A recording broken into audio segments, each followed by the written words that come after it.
It's 4 in the afternoon on Friday, August 22nd, here in Korea. Live from Seoul, I'm Hyun-yong. We begin with politics. State prosecutors arrested 3 lawmakers late Thursday night. That's a first since the Park Geun-hye administration launched a campaign to stamp out corruption in the wake of Sewol-ho ferry sinking in April. Our National Assembly correspondent Ji Myung-kil has our top story. The legislators who were arrested are ruling Saenuri Party representatives Hyun-yong and Park Sang-eun and main opposition New Politics Alliance for Democracy representative Kim Jae-yun. A local court rejected the prosecution's request to arrest 2 other lawmakers from the main opposition party. Kim Jae-yun is charged with taking up to around $50,000 in bribes from the head of a Seoul vocational school in return for favors in getting legislation passed. The ruling party's Hyun-yong is suspected of taking bribes worth more than $150,000 from a railway parts supplier in return for awarding the firm private company contracts since August 2008. Park Sang-eun has been under suspicion of taking nearly $600,000 from his former company in violation of the political funding law and covering up his illegal funds. Advocates of the government's anti-corruption drive say these arrests show the government is more than willing to track down cases of corruption and punish those involved. The government pledged to eradicate corruption in the wake of April's ferry accident, as it was found that corrupt and collusive ties between government officials and businesses played a large role in the sinking. But it's a double-edged sword. If the lawmakers are found guilty, it will show that representatives in the National Assembly have taken money from people, organizations, and private companies in return for influence in Parliament. Ji Myung-kil, ARIRANG News. As you just heard, another extraordinary session began at the National Assembly today with lawmakers hoping to reach a compromise on a hotly debated bill that would set up an investigation to the Sewol-ho ferry disaster. The main opposition party, which has been representing the needs of those who lost family members in the accident, is having a difficult time getting consent from the families who rejected the latest bipartisan agreement. Both parties are facing mounting criticism as they have failed to pass any other bills that have been sitting idle for months due to the delay with the ferry bill. The 2 rival parties also need to fix the dates of the next parliamentary audit of government offices. The UN Committee on Racial Discrimination has begun a review of such practices in Japan for the first time since 2010. Now this, as reports of hate speech against foreign residents, including Koreans, in Japan have come to the committee's attention. Our Kim Yeon-bin has the details. The United Nations Committee on the Elimination of Racial Discrimination has begun a review of concerns about hate speech against Koreans residing in Japan to determine if the country has violated the international convention aimed at eliminating racial discrimination. The review comes amid reports of anti-Korean protests on the streets of Japan, as Korea and Japan are dealing with tense diplomatic relations over historical issues. The committee has expressed particular concern about reports of a right-wing group that was said to have used racially derogatory terms against Korean residents in Japan. The committee has also urged the Japanese government to pass a new bill to bring its laws into line with the convention. Although Japan is party to the convention, it does not have a law that bans racial discrimination, including hate speech. Korean nationals in Japan say there is an urgent need for a new policy, as their rights are being violated. Our biggest goal for the Japanese government is to pass a bill banning racial discrimination. Tokyo says it must first determine whether a new policy would conflict with its freedom of speech laws. The International Convention took effect in 1969, and it requires parties to outlaw hate speech. Kim Yeon-bin, ARIRANG News. Now, North Korea will send 273 athletes and staff to the upcoming Asian Games set to begin on September 19th in Incheon, South Korea. That's 80 people fewer than originally planned. Seoul has accepted Pyongyang's proposal to discuss the details of its participation via an exchange of letters. The message was delivered by a small North Korean delegation that was in Incheon to attend the draw for the Asian Games football tournament. development. The North did not comment on previously announced plans to dispatch a cheering squad to the event.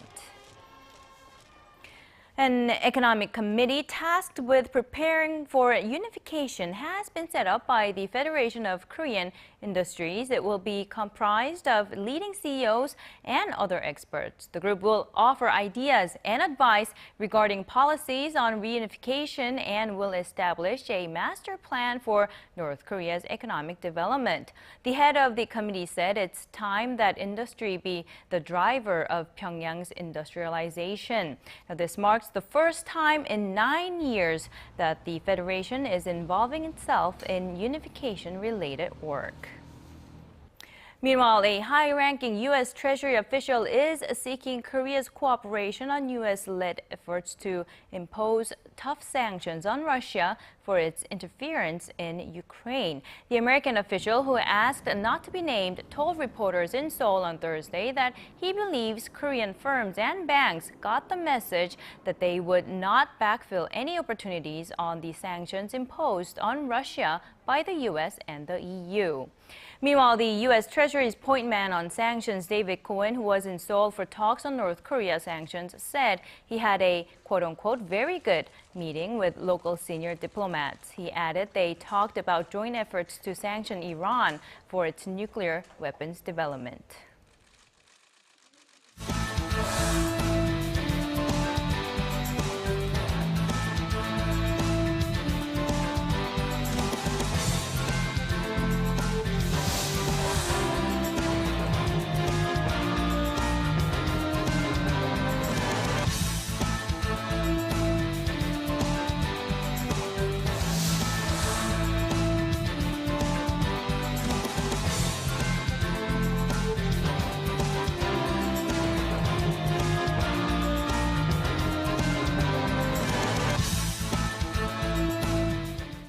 President Park Geun-hye has vowed to foster Korea's southern port city of Busan as a financial hub specializing in marine and shipping finance and derivatives. The remarks were made this morning at a ceremony marking the completion of the Busan International Finance Center.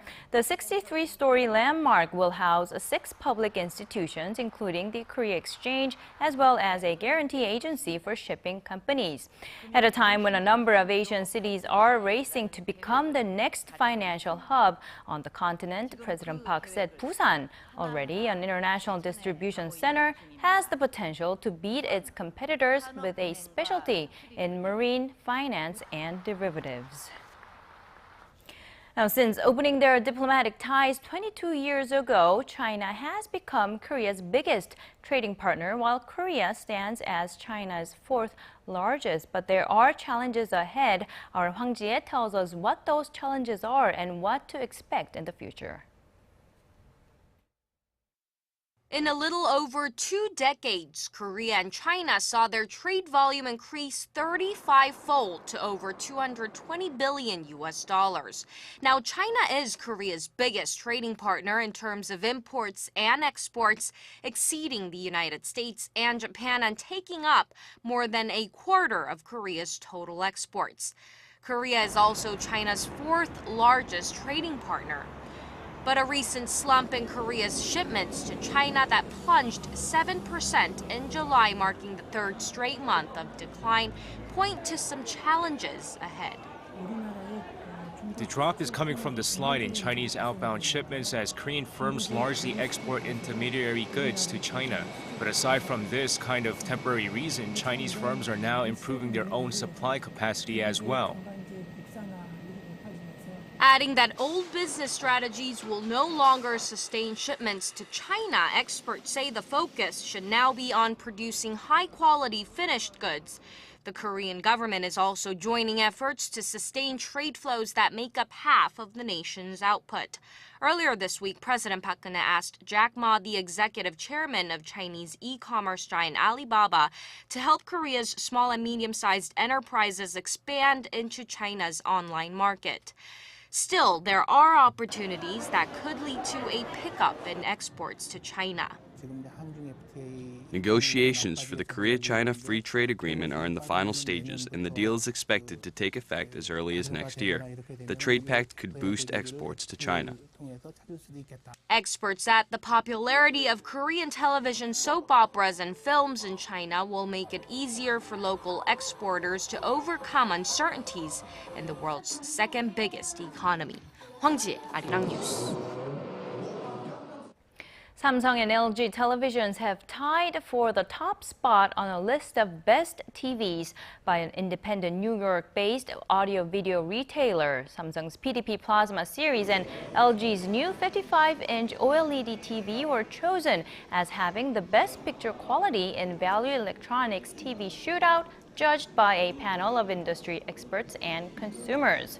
In addition, Samsung Electronics says its flat-screen TVs have topped the global market for the 34th consecutive quarter in the April to June period, with a market share of 32%. If you are pregnant, you might want to pay extra attention to this piece of information. A new report from the U.S. warns women who are expecting to avoid eating tuna, including the canned varieties. American magazine Consumer Reports cited the relatively high levels of mercury contained in the fish as the reason for its warning. Too much mercury can damage the brain and nervous system, and fetuses and children are especially vulnerable. The magazine also says everyone should limit their tuna consumption based on their weight, but the National Fisheries Institute in the U.S., which represents seafood companies and restaurants, has questioned the magazine's claims, saying its analysis was not a thorough or balanced examination of the data. Bringing you the fresh updates from stories breaking in Korea and abroad. We give you a bigger and better picture of the world. Join Na Hyun-yong live from Seoul. Every weekday, only on ARIRANG.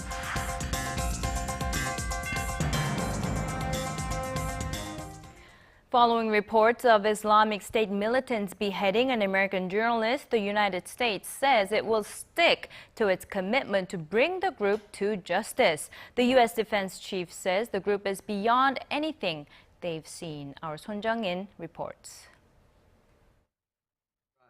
Addressing the worsening security situation in Iraq and Syria, U.S. Secretary of Defense Chuck Hagel said the militant Islamic State group is beyond anything they've seen. Speaking to reporters at a Pentagon briefing on Thursday, Hagel said he assessed the group, also known as ISIL and ISIS, as elaborate with good financial support. ISIL is as sophisticated and well-funded as any group that we have seen. They're beyond just a terrorist group. Along with Chairman of the Joint Chiefs of Staff Martin Dempsey, Hagel stressed that U.S. military involvement in Iraq will continue with the help of other allies, as the long-term threat from IS is more dangerous than that of any other terrorist group. He noted that combating the militant group will ultimately require political reform in Iraq, but added that it is possible to contain them as the group seems to have lost momentum. He also said IS would eventually have to be defeated. Regarding the mission to rescue American hostages, including journalist James Foley, who was captured by the group last month, Dempsey defended the operation, describing it as flawless. He said they failed to recover the hostages because they had been moved to a different area. The officials said the U.S. will not relent in their efforts to bring their citizens home and their captors to justice. Son Jung-in, ARIRANG News. In the U.S. state of Missouri, Governor Jay Nixon has ordered a systematic withdrawal of the National Guard that was deployed Monday, citing a considerable decline in violence in the riot-hit city of Ferguson. Early Thursday morning local time, Highway Patrol Captain Ron Johnson told reporters Wednesday had been a very good night, with 6 arrests compared to the 47 the night before, and no Molotov cocktails, fires, or shootings. Meanwhile, pressure is growing for the lead prosecutor in the Michael Brown shooting investigation to be replaced. He is viewed by some to be potentially biased, given that several members of his family worked for St. Louis police and his father was killed by an African-American suspect. There are also calls to charge Darren Wilson, the police officer who shot 18-year-old Brown in the killing. A grand jury has begun considering evidence, a process which could take several weeks. Now, hopes are rising that the world may be one step closer to having a vaccine for Ebola, as the 2 Americans who contracted the deadly virus in Liberia have survived and been discharged from the hospital. Doctors have assured that they no longer pose a threat to the public. Our Connie Lee reports. 2 U.S. aid workers are now clear of the Ebola virus. Dr. Kent Brantley and Nancy Reipel have been released from Emory University Hospital in Atlanta after spending nearly 3 weeks in isolation. Today is a miraculous day. Dr. Brantley, with the medical team that treated him, was greeted with applause at a news conference on Thursday, the day of his release. I'm thrilled to be alive, to be well, and to be reunited with my family. Nancy Reipel was quietly released from the hospital on Tuesday. Doctors say the patients went through rigorous treatment and testing with the experimental drug called Z-MAP. And according to the doctors, they now pose no risk to the public. The medical staff here at Emory is confident that the discharge from the hospital of both of these patients poses no public health threat. The 2 Americans were both missionaries working in an Ebola ward in Liberia when they were infected with the virus. Soon after, they were flown from Liberia to the hospital in the United States, making them the first human patients with Ebola to ever come into the country. These 2 may have survived, but the outbreak continues to take a toll. The World Health Organization says more than 2,400 people have been infected, and more than 1,300 people have died since the outbreak was first found in West Africa back in March. So there's a continued plea to help stop the ongoing outbreak. I am forever thankful to God for sparing my life. Please continue to pray for Liberia and the people of West Africa. Connie Lee, ARIRANG News. Over in Japan, the number of missing in its massive landslides that leveled a village near Hiroshima has grown significantly. Citing authorities, local dailies Asahi Shimbun and Yomiuri Shimbun say police are searching for more than 50 people, up from the 7 reported missing earlier. Among those affected was a Korean couple in their 70s. One was killed and the other seriously wounded after being caught in the landslides. Record rains had poured down on Hiroshima Prefecture earlier this week. Japan's weather agency said the deluge amounted to a month's worth of rain that fell in the 24 hours leading up to Wednesday morning. Now shifting gears, Korean period blockbuster Roaring Currents is still going strong, smashing record after record on the domestic box office charts. The overwhelming success of the movie is also driving sales of books about Korea's most revered naval hero, Admiral Lee Sun-shin. Our Shin Se-min has the story. Over 15 million tickets sold and still counting. Sailing past the all-time earnings champion Avatar, which racked in $122 million in the Korean market in 2009, the homegrown film Roaring Currents is looking to set a milestone that's never been reached. Choi Min-sik, who played Admiral Lee Sun-shin in the period film, says he still can't fully digest all the attention. This is all surreal to me. I'm glad that the movie was able to open up ground that allows different generations to come together. Korea's most watched movie of all time hasn't just been a hit on the silver screens. The craze has permeated into other industries, leading to increased sales of books and even modules related to Admiral Lee. Miniatures of the battleship used during the battle have tripled the sales in this particular action figure store, and interest is growing. Watching the film has broadened my view, and these replica figures and even unknown books on Admiral Yi now catch my attention. Biography and non-fiction titles are also feeling the boom.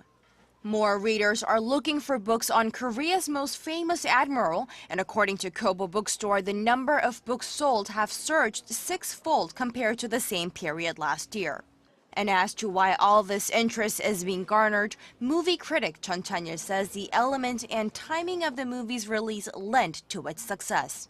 The fact that there isn't a firm role model like Admiral Yi in the nation is eventually coming to light through the popularity of this movie. It means that many people are wanting to rest and lean on such leadership that's shown by the character. Shin Se-min, ARIRANG News. Korea's leading orchestra, the Seoul Philharmonic, has kicked off its European tour in Finland. Our cultural correspondent Park Ji-won, who is traveling with the orchestra, takes us through the first performance. Finland's oldest city, Turku, was once the capital of the country until the early 19th century. The city is known for both historic and natural attractions. And every summer, the city boasts another important tourist attraction, the Turku Music Festival, the oldest classical music festival in the northern European country. And it's here where Korea's leading orchestra, the Seoul Philharmonic, begins its European tour as one of dozens of international guest artists invited by the annual music event, now in its 55th year. Seoul Philharmonic is one of the best orchestras in Asia, and as you know, Maestro Chung will make his debut, long-awaited debut, in Finland. He is one of the greatest conductors of our time, so this was obviously something that we wanted to offer to our public. The orchestra opens the stage with Beethoven's Piano Concerto No. 3, followed by Debussy's La Mer and Ravel's La Valse, led by Maestro Jang Myung-hun. As far as the repertoire is concerned, we try to give a good balance of works, classical, romantic, contemporary, so it shows the versatility of the orchestra. Audience members raved about the performance by one of Asia's top orchestras, which traveled a very long way to take the stage. First of all, I want to say it was beyond words. It was so good. It's awesome. I mean, it was once in a lifetime you get to experience something that's perfect. I would like to go after then when they're going to have next concert wherever they have it. They were so fantastic. The Seoul Philharmonic Orchestra will continue their tour with performances to be held in Austria, Italy, and Great Britain. Park Ji-won, ARIRANG News, Turku.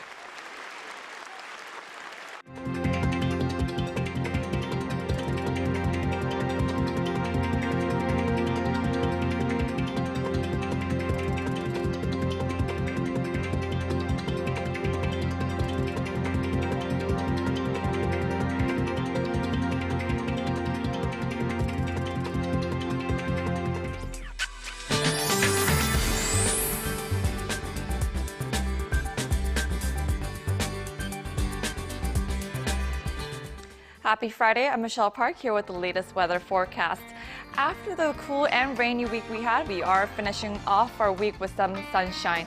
And also, as soon as the rain cleared, we gained another hot day all across the nation, and the temperature seems to be backing up into the 30s for some regions. And it looks like our weekend is looking very favorable as well with high temperatures, so go ahead and plan your last-minute summer outings. And with the temperature shooting up, causing the instability in the atmosphere, we can expect up to 40 millimeters of rain this afternoon for some regions of Gyeonggi-do and Chungcheongbuk-do provinces and the southern parts of Gangwon-do province as well. Now going over to our temperature readings. Seoul will top out this afternoon at 29 degrees. Meanwhile, the southern cities such as Gwangju and Busan will both top into the high 20s as well. Now going over to other regions, Jeju Island tops over to 28, Dokdo hits 26, while Mount Kumgang tops into the 30s. Well, that's all for Korea. Now here's a look at the weather conditions around the world.